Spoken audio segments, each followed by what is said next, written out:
አሁን እናንተ ነገር በአራት ነጥብ አበቃ ማለት ነው። አንተም እኔ ጋር አደርስም ካሁን በኋላ ሰላሜን አግኝቼ በደንብ የምፈልገውን ነገር እያደረኩኝ በስነ ስርዓት ከልጅ ጋር በደስታ እኖራለሁ ማለት ነው። አንተ ከኛ ህይወት ወጣል። ስለዚህ ዳግመኛ በምንም አይነት መንገድ ውስጥ አንገናኝም፣ መገናኘትም አልፈልግምም፣ አንችልምም። ትክክለኛውና ተገቢው ነገር ነው የሆነው።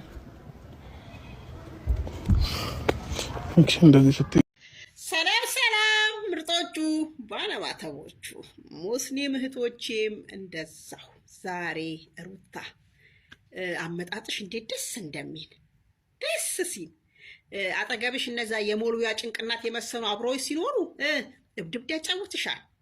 ነብቻሽ ስትሆኚ ግን መላክ ያጫውትሻል። እንዴት ደስ ያለሽ በእናትሽ በጣም ደስ የምትይው። አቤት አሁን አጠገብሽ እነዛ ከሁለት አንዱ የቤት ሞልዊያዎች ቢኖሩ አቤት አቤት አቤት መናስሽ። አቤት ዛሬ ኬት መጣ ሄትትና አቤት አቤት የኔነ ኬት መጣ ሄትትና ኬት መጣ እንዴ እንደዚህ አዋርደሽው እንደዚህ እየሳቅሽበት ኤርሜና ደግሞ ችግር ነው ብትብቱ እሷ ከፍቅር ቀማች ማናት ሩታ ከፍቅር ቀማች።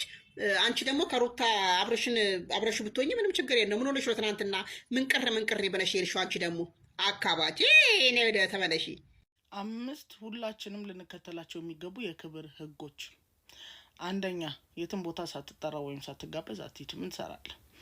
ሁለተኛ በጣም አጣብቂኝ ውስጥ ወይም አስቸጋሪ ሁኔታ ውስጥ ካልገባ ከማንም ሰው እቃ ወይም ገንዘብ አትቀበል ወይም አትበደር። በጣም ነው ዝቅ የሚያደርግ። ሶስተኛ ካልተነገረ በስተቀር የሰው ሚስጥር ለማወቅ አትጣር። ምን ይሰራልሃል? ትርፉ ድካም ነው። አራተኛ አይምሮን እንጂ ጉልበትን አትጠቀም። አይምሮ ሲሰራ ጉልበትን ማዘዝ ይችላል።